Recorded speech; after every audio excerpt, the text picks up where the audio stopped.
transform your body. I'm going to give you a complete A to Z guide. Whether you want to lose weight or gain weight, I will show you exactly the blueprint in order to transform your body to the shape that you want to be in. Number one, the first thing I want you to do is to track your progress. First, what you're going to do every single weekend is to weigh yourself. But don't just do it on a regular scale. I want you to get a specific smart scale called the Arbor Leaf. I'll leave a link down below. This connects to your phone and it weighs not only your body weight, but also checks other things such as your body fat percentage. It is certainly possible that your body fat percentage will decrease while your weight stays the same. That is why getting a smart scale that not only tells you your weight, but also shows your body fat percentage is extremely important. Check your weight every single week at the exact same time. I recommend doing it first thing in the morning before you've ate anything and perhaps after you've gone to the restroom. Secondly, what I want you to do is take progress photos. You may start off doing this every single week. Get a $10 tripod. I'll leave the link for that down below as well. And then check the distance 10 to 15 feet in the same location every single time so that you stay consistent. 2 pictures from the front, perhaps flexing and flexing. 2 from the side, from the left and from the right. And then your 4th one will be from the back. And you're going to compare yourself in those photos so that you can see your progress. Because progress isn't only made on the scale. It's not only just a matter of losing or gaining weight, but it's also how you look. And seeing your progress will keep you disciplined and will keep you motivated. Listen, the first 2 months of this journey are the hardest. They're the most difficult because you don't know if it is working. You don't know if you are progressing. So stick with it for at least 2 months so that you can see yourself getting better. Next, number 2, let's talk about your diet. Well, get rid of the word diet. When you think diet, it is often something that you're going to do for a set period of time. When you want to fully commit to changing your body, you need to get rid of the idea of a diet. I want you to think about your eating habits. Here's what I want you to do. Get rid of junk food in your house. You know what those are. Those Snicker bars, the chips, all these things that have an incredible amount of calories are not good for you, especially the ones with high calories to low protein. Get rid of the junk food in your house. If it's not there, you're less likely to eat it. Next, I want you to stop drinking alcohol. If you're somebody that drinks alcohol on any type of basis, whether it's on the weekends, partying with your friends, whether for some reason you're an everyday drinker, I want you to stop drinking alcohol altogether. Number 1, it'll improve your sleep. Number 2, you won't have hangovers. You'll be able to work out a lot better, a lot more efficiently, with a lot more energy. But number 3, alcohol is one of the biggest deterrents to your body progressing, to your muscles building. It is a terrible drug that will deeply affect your overall training. Get rid of it. I want you to stop drinking alcohol. Let's talk about what you should be eating, what you should be consuming. Are you looking to gain weight or are you looking to lose weight? In either scenario, you should be looking to gain muscle. Whether you're gaining weight or losing weight, this all has to do with your caloric intake. In order to gain weight, the amount of calories that you consume needs to be greater than your overall calorie expenditure, what your body exerts every single day. Now, a lot of you might be like, I don't know what my caloric expenditure is. Here's what you can do. Simply Google calorie expenditure calculator. Based on your age, your height, your weight, your gender, and your activity level, it will spit out what a good average number is of calories that you're expending every single day. So in order to lose weight, you need to be in a caloric deficit, meaning you need to be consuming less calories than your expenditure. For this example, we will use the number 2,500 as the average daily caloric expenditure. In order to lose weight, I need to be below that. 1 pound is equivalent to about 3,500 calories. So if you want to lose 1 pound per week, you need to be at approximately a 500 calorie deficit every single day. 7 times 500 equals 3,500 calories, which equates to 1 pound. So it's very simple. It's not easy, but it is very simple. And the same is true with adding weight. There's 3 different methods to do it, and these methods will work whether you're losing weight or gaining weight. The first method, you simply need to eat less. If 2,500 is your maintenance, eat less than that every single day. You will be at a caloric deficit. The second way is to simply work out more and increase your overall expenditure. If you still want to eat 2,500 and your average expenditure is 2,500, increase it. You're giving away 3,000 calories and you will still have that 500 calorie gap that you would be losing every single day. And the third method is the one that I suggest the most. I think it's the absolute best way and quickest way. We want to increase our expenditure while also decreasing the amount of food that we're eating. So again, using the 2,500 number, let's exercise more. Let's get that up to 3,000. And instead of eating 2,500, let's eat less, go down to about 2,000. Now we're at about 1,000 calorie deficit every single day. So if you burn 1,000 calories per day over the entire span of the week, you will have burned an extra 7,000 calories. That's equivalent to 2 pounds that you will have burned instead of 1 pound. Now you're going twice as fast if losing weight is your goal. And again, we would just do the opposite. If you're looking to gain weight, you would add 7,000 calories to your diet, and then you would gain about 2 pounds per week. Okay, we're gonna stay on the topic of losing weight. This is your goal. What I don't want you to do is to lose muscle. So here's how you can make sure that you're losing fat while still maintaining or even potentially increasing your overall muscle. And it has to do with our protein to calorie ratio. I want you to take a look at the protein number, and I want you to add a 0 to the end of it. And if that number is not equivalent or greater to the overall calories, then you should not eat it.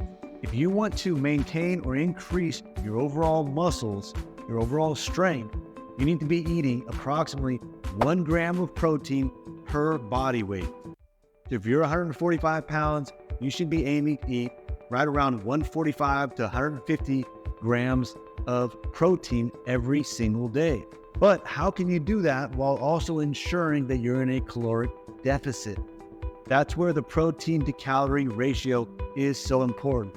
We want low calorie foods that have high protein numbers as far as a ratio. Here's a few examples for you. I want you to think about the answers here. A protein bar. One of my favorite protein bars is Pure Protein. I'll leave a link for that down below. They taste like candy bars. You guys gotta try them. It's approximately 190 calories and 30 grams of protein. Grab that 0, put it on the end of the 30. You've got 300 compared to 190. Is it at least equivalent or greater? Yes, it is. Obviously, we know a protein bar is a great food to eat. On the other hand, here's another example. How many of you guys like pizza? I used to love it, I'll admit. Let's say one slice of pizza is 300 calories, only 10 grams of protein. Grab a 0, put it at the end of that 10, you've got 100 compared to 300. 100 is below our 300 number. This would not be a food that you should eat. It does not meet our criteria as far as the protein to calorie ratio goes. I'm going to give you a list of several of my favorite low calorie to high protein foods that you should be focused on eating. All of your lean meats, turkey, chicken, ham, these are all great sources of protein. And if you get the lean meat, they're often very low in overall calories. I want you to look into Oiko's Greek yogurt, another very tasty treat that's low calories, high protein. If you're on the road, you're at a gas station, they got only bad snacks for you. Beef jerky, low calories, super high protein. It's a great snack to snack on the road. I mentioned the Pure Protein bars. Those are my favorite overall protein bars. Eggs. Eggs are so great to eat. Very high in protein, low calories. They have a whole lot of other nutrients as well. I encourage you to eat eggs as often as possible. I eat eggs just about every single day. Okay, the third step to transforming your body is going to be something very underrated. You don't think about it much, but sleep. You need to be sleeping 7 to 8 hours every single night. Don't be one of those stubborn people and always brags about waking up at 5 a.m. That's fine if you're going to bed at 10 or 11, but if you're somebody that goes to bed at midnight, 1 o'clock, and you're constantly waking up at 5 or 6 a.m. just to say that you're an early morning person, I promise you're not going to be getting the results that you're hoping for. Also, if you're not getting enough sleep, you're not going to be able to work out as well. You're tired during your workout. You're not going to be as motivated. You might skip some workouts, and your overall mentality will not be at its highest point to perform as well as you should be or that you need to be. Make sure you're in a very cool setting. It's as dark as can be so you get a great sleep and you're not waking up throughout the night. All right, and the fourth and final thing to transform your body, you all have been waiting for it. We are going to be talking about our actual workout. We're dividing this into two different categories: strength training and cardio. First, let's go ahead and talk about this strength training. In my opinion, there's 3 different ways that you can go about your strength training as far as how you're splitting up the days. You need to be targeting every single muscle 2 to 3 times per week in order to be most efficient, while also giving it adequate time to rest and recover. We obviously don't want to work out our muscles every single day. We want to work them out really hard, tear them down, and then give them a day or 2 in between to recover. I want you to ask yourself, how many days per week do you plan on strength training? If you only have 3 days a week, you need to be doing full body workouts. You need to make sure that you're hitting all of your major muscle groups that are important for your development. Next, let's jump to 5 days. If you have 5 days a week, here's the split that I encourage you to do: push, pull, legs, upper body, lower body. That gives you 5 days. You can take a rest in between, or you can take your 2 days back to back, maybe Saturday, Sunday. Lastly, if you plan on doing this 6 days a week, do push, pull, legs, and then a break. Okay, I'm going to give you some very basic, some very beginner-friendly workouts to do depending on your push, pull, or leg day. Obviously, the more advanced you are, then either do more reps, more sets, or find more advanced exercises to do. A lot of these that I'm going to give you, you only need your own body weight. So let's start off with a push day.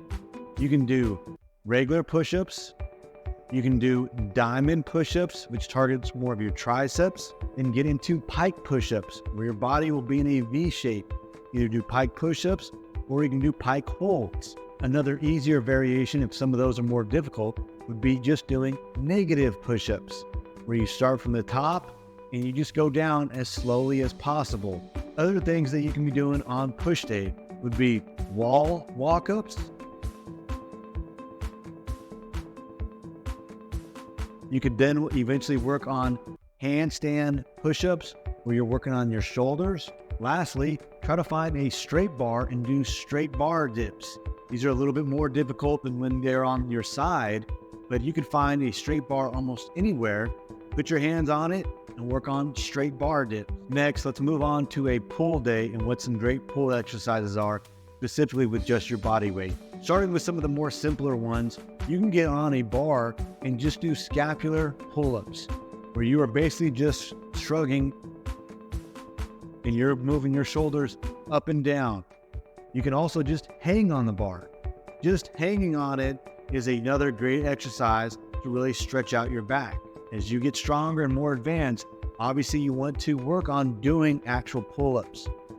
You can get up there, you can hang on the top and just hold it there for a few seconds. You can also work on negative pull-ups. Jump up there to the top and go down as slowly as possible. Remember, the negative will always build to the positive. Other great pulls that you can be doing: chin-ups. Your chin-ups will have your palm facing you.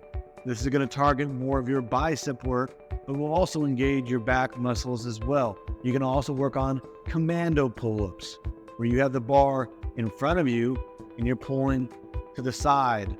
Other bicep exercises you can be doing, obviously bicep curls. You can change around your form and do hammer curls like you were hitting a hammer. Because those are some of the best pull exercises that you can be doing. Lastly, let's talk about your leg exercises. Squats with your body weight. Goblet squats where you're holding a weight. Pistol squats where you're going with one leg on down. Lunges are very good. Calf raises. All these, you only need your own body weight to get stronger. Obviously, if you're in a gym, doing leg extensions and leg curls are very beneficial. If you're into sports and you're playing a specific sport, work on different plyometric exercises. Okay, the last thing we're going to talk about as far as your training goes is going to be your cardio. Now, I want to make something extremely clear. When we talk about losing weight, you need to be in a caloric deficit. Cardio can certainly help with that, but if you have the mindset and belief that you're just going to run around and get a sweat going and be super tired and think that that's going to equate to losing weight, you will be very sorry about your results. Here's my number one tip when it comes to cardio that I encourage you to really focus on doing, and that is to simply walk more. That's right, it's that simple. Get more steps in by walking more often. Here's some ways that you can do that. When you go and do errands throughout the day, stop parking right in front of the grocery store entrance. Park further away so you have to walk further. When you are in between your sets at the weight room and you just got done, instead of sitting down for 2 minutes in between sets during your rest period, walk around. If you have any pets, stop just letting them outdoors to your backyard. Take them on a long walk. Your pet will thank me later. I want to challenge you to get somewhere between 10,000 to 12,000 steps every single day. And the cool thing is that your phone actually tracks your steps. The beauty of walking is that you can multitask as well. You can be on the phone, you can be watching a video, learning something. So that is my number one tip in regards to cardio, is to walk more often. If you like other forms of cardio, especially if you do a specific sport, then you're going to enjoy that a lot more if you're competing while running. But if you're just looking for something to do on a regular basis to kill the calories, walking is the number one cardio exercise that you can and should be doing. When you sprint, when you do the Stairmaster, when you do these high intense cardio exercises, you're going to trigger your hunger. And if you just burnt 200 calories doing the Stairmaster and you're super tired, but you are hungry now, and you go eat a muffin that's 200 calories, you just erased all the calories that you spent on that cardio. Instead, go walk for 2 miles. You will find that you might not be hungry at all. You burn the same amount of calories, let's say it's 200, but you're no longer feeling like you have to eat something right away, right after. So I really encourage you to focus on getting lots of steps in every single day. Be creative with how you're getting your steps in. Walk in between sets at the weight room. Find longer distances that you can walk when you go and do errands, when you go to work. And in general, try to get out 2 to 3 times a day and go for a longer walk around. I promise you, if your goal is to lose weight and you follow this system that I gave you and you stay in a calorie deficit, you will lose weight. If your goal is to gain weight, be in a calorie surplus. Make sure you're eating more than you're expending every single day. Regardless whether you're trying to lose weight or gain weight, strength training is a must. There are 0 negatives to training and building your muscles. You'll become stronger, you'll become more confident. If you're playing a sport, you'll become better at it. And then, as I mentioned, my last tip, focus on getting more steps and do a lot more walking when it comes to your cardio. If you take all this together and put this recipe together and you stay focused, you will transform your body into the way that you want it to be. If you're looking for other videos about basketball, about shooting, about your overall mentality, check out my channel and check out my next video that I'll post right here.